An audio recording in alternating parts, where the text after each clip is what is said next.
अस्सलामुअलैकुम। तो आज की जो हमारी वीडियो है वो है EOCR के बारे में है। ये हमारी सेकंड वीडियो है क्योंकि एक भाई का कमेंट आया था कि हमारे पास जो है 18.5 किलोवाट की मोटर है, तो जो हमारा EOCR जो है हम इसे कितने मतलब क्या इसकी हमें सेटिंग रखनी है।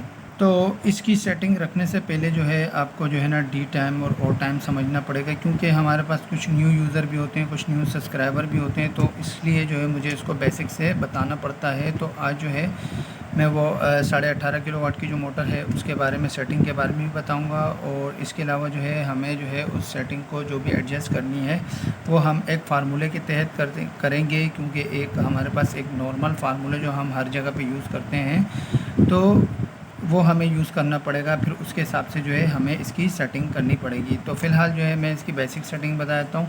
तो डी टाइम होता है, ये होता है इसका डिले टाइम, ठीक है। और ओ टाइम मतलब कि ऑन टाइम हो गया, ठीक है। और उसके बाद जो है ये लोड मतलब कि एम्पेयर हैं, ठीक है। आपकी मोटर जो एम्पेयर ले रही है उसको कितने एम्पेयर पे सेट करना है। तो पहले जो है मैं इसके टर्मिनल्स के बारे में बता देता हूँ। ये A1 और A2, यहाँ पे हम अगर हमारा EOCR तो वैसे ज़्यादातर 220 में ही आते हैं, तो हमें यहाँ पे 220 न्यूट्रल टू फेज़ देना पड़ेगा, ठीक है। उसके बाद जो है ये तीन हमारे जो है कॉन्टैक्ट्स हैं, जिसमें से जो 95 है ये हमारा कॉमन है, और 96 जो है ये हमारा क्लोज पॉइंट है, और 98 जो है ये हमारा ओपन पॉइंट है। जैसे ही आप इसको सप्लाई देंगे तो ये 96 से हट के जो है 98 पर आ जाएगा। तो ये तो हो गया इसका। अच्छा, उसके बाद जो है ये रीसेट करने के लिए ये मिसाल के तौर पर आपकी मोटर जो है ट्रिप हो गई और आपने उसका फॉल्ट रिजॉल्व कर दिया, ठीक है, और आपने जो है उसको फिक्स कर दिया, तो उसके बाद जो है आप इससे रीसेट कर सकते हैं। और ये हमारा ट्रिपिंग या टेस्टिंग टाइम मतलब टेस्टिंग पॉइंट है। अगर आप चाहें तो इसको आप टेस्ट पे जैसे ही दबाएंगे तो यहाँ डिले टाइम जो भी आपने सेकंड रखा हुआ होगा, और उसके बाद जो है ये ऑन टाइम ये चलेगा। उसके बाद जो है ये मोटर को ट्रिप करवा देगा। अच्छा, उसके बाद जो ये हमारी पावर LED है कि जैसे हम लोगों ने इसको सप्लाई देंगे तो यहाँ पावर LED ऑन होगी, और ये हमारे ट्रिपिंग रेड LED है। अच्छा, और ये दो हमारी सीटियाँ हैं, ठीक है। इसके अंदर से जो है हमें सिर्फ दो ही फेज़ गुजारने और एक फेज़ जो है हमें डायरेक्ट रखना है। इसके थ्रू ये होता है कि ये हमारे करंट को जो है मेजर करता है। अगर इसकी लिमिट से ज़्यादा होगा, मतलब यहाँ से ज़्यादा होगा जो हमने सेट किया हुआ है, तो ये उसको ट्रिपिंग पोजीशन पर ले जाएगा और उसको ट्रिप करवा देगा। तो खैर आगे चलते हैं, तो आगे और मज़ीद बात करते हैं। तो इसके ग्राफ के बारे में मैं आपको बता देता हूँ कि आपको इसको किस तरीके से समझना है। पहले जो है हम इसका फुल फॉर्म समझ लेते हैं EOCR के बारे में। तो E फॉर इलेक्ट्रॉनिक होता है, क्योंकि ये हमारा इलेक्ट्रॉनिक डिवाइस है, ठीक है। O for overload, C for current and R for relay, मतलब इलेक्ट्रॉनिक ओवर करंट रिले है, जो कि इसके नाम से ही पता लग रहा है। अच्छा, तो इसके टर्मिनल की बात जैसे कि मैंने पहले ही बताया था, तो ये इसके टर्मिनल हैं, ठीक है। यहाँ पे हम सप्लाई देंगे A1 A2 में, और 95 जो है ये हमारा कॉमन पॉइंट है, ठीक है। ये हमारा कॉमन पॉइंट है। उसके बाद ये 96 क्लोज है, और 98 जो है ये हमारा ओपन पॉइंट है, ठीक है।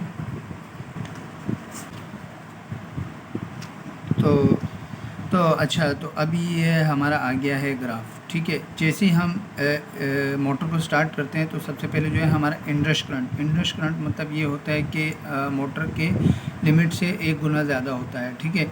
1 गुना ज़्यादा होता है। मिसाल के तौर पर कि यहाँ जैसे ही मैंने मोटर स्टार्ट करूँगा तो ये जो इनरश करंट होगा ये ज़्यादा से ज़्यादा 2 से 3 सेकंड का होता है, इससे ज़्यादा नहीं होता है, ठीक है। अगर होगा भी तो ज़्यादा 3.5 से 4 सेकंड।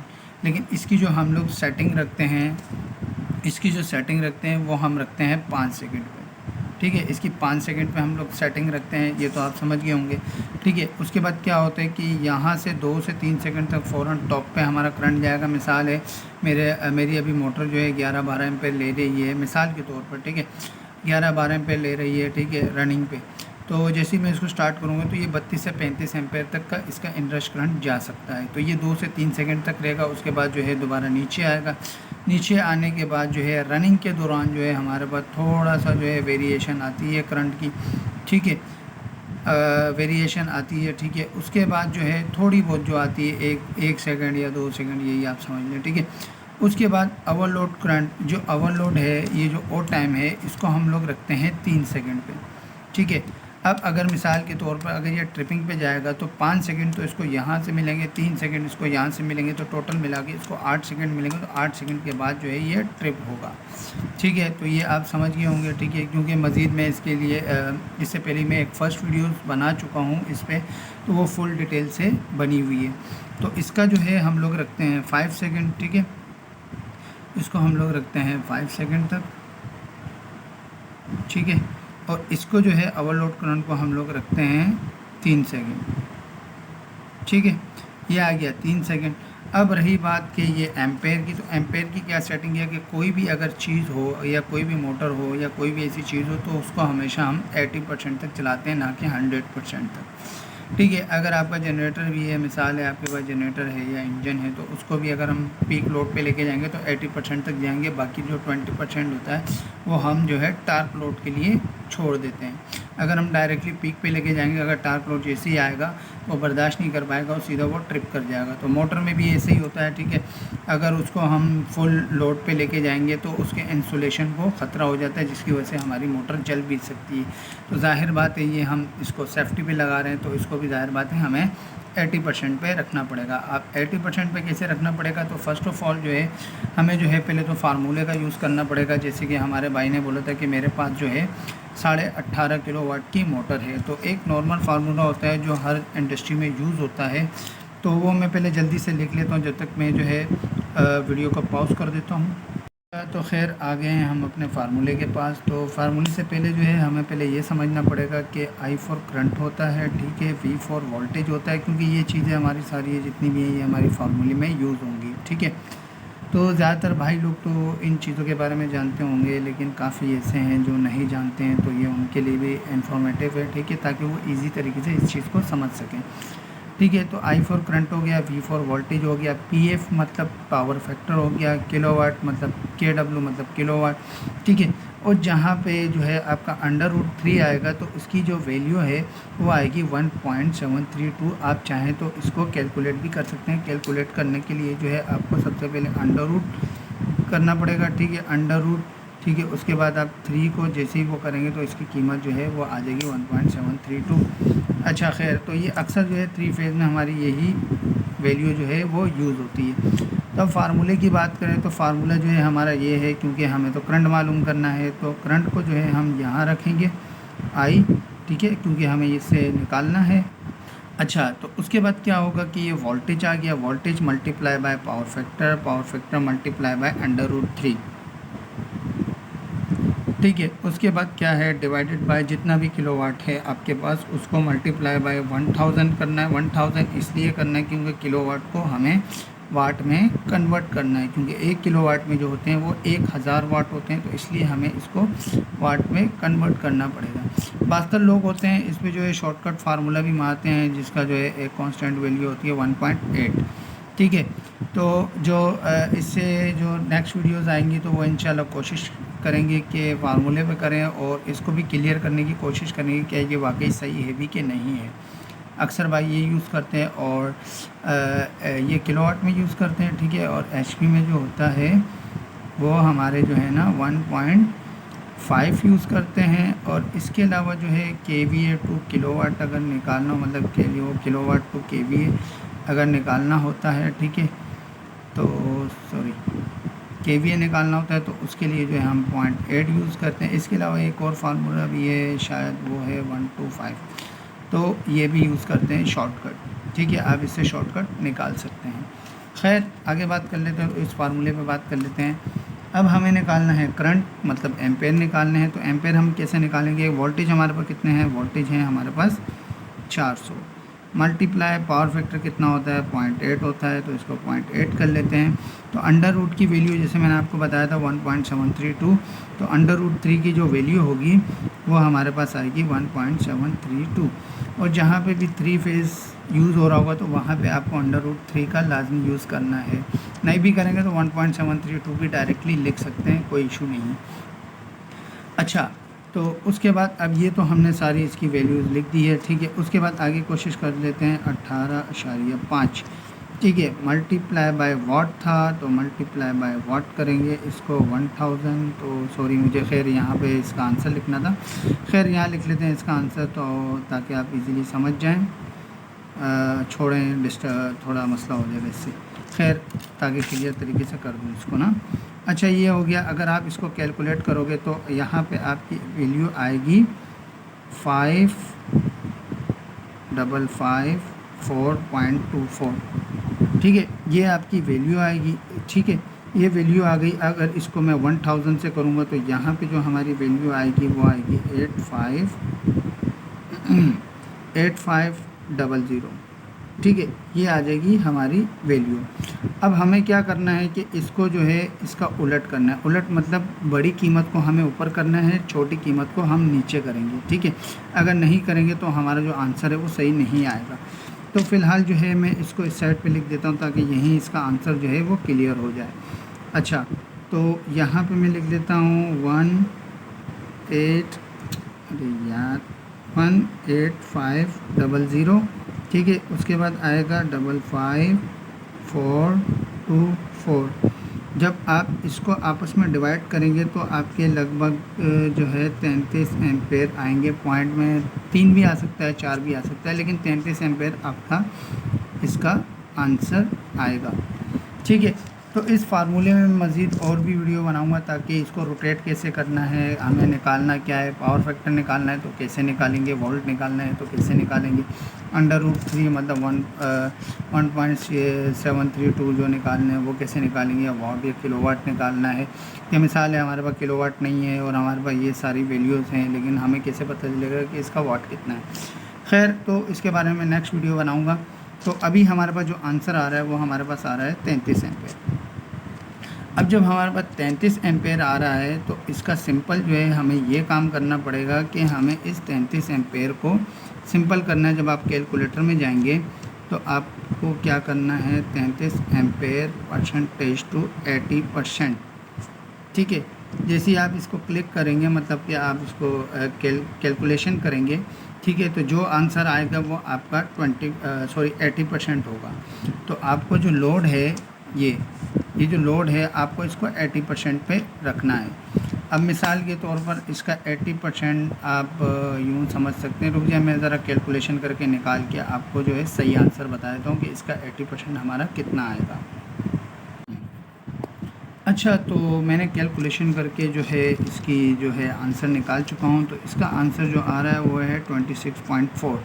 तो आप चाहें तो इसको 26 पे रख दें या चाहें तो 26.5 पे या 4 पे, आप इस पे भी इसको रख सकते हैं। तो ये जो है ये आपका आ गया है 80% पे आपका एम्पेयर।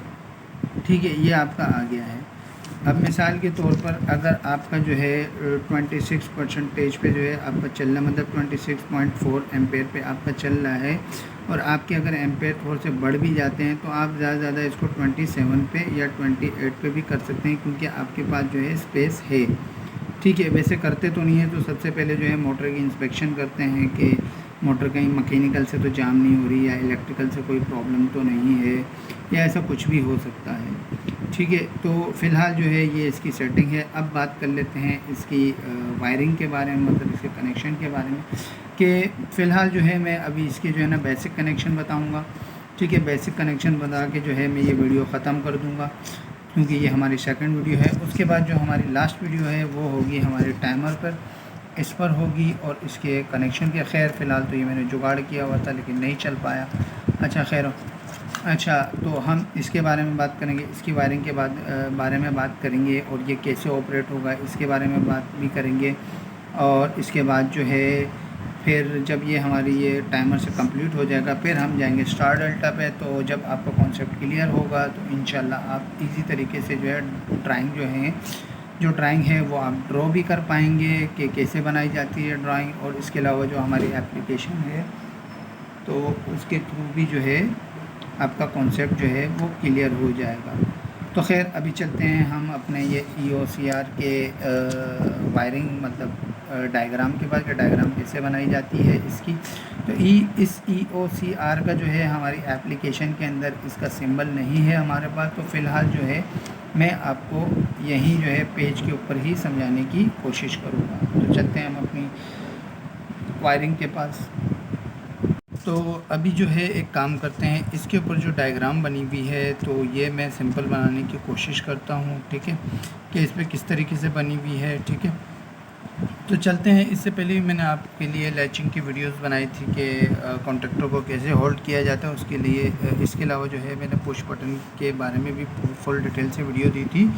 तो खैर आप चाहें तो वो वीडियो भी देख सकते हैं, उससे भी आपका कॉन्सेप्ट काफ़ी क्लियर हो सकता है। तो अभी चलते हैं इसकी वायरिंग पे, कंट्रोल के डायग्राम पे। तो ये हमने उठाया एक फेज़, ठीक है, ये हमने फेज़ उठाया। तो यहाँ पे जो है एक हम यूज़ करेंगे नॉर्मली क्लोज़ बटन, ठीक है, जिसको हम NC भी कहा जाता है। अच्छा, उसके बाद आगे चलते हैं। तो यहाँ से हम लोग यूज़ करेंगे नॉर्मली ओपन बटन, ठीक है, इसका मतलब है NO, ठीक है, इसका शॉर्ट फॉर्म।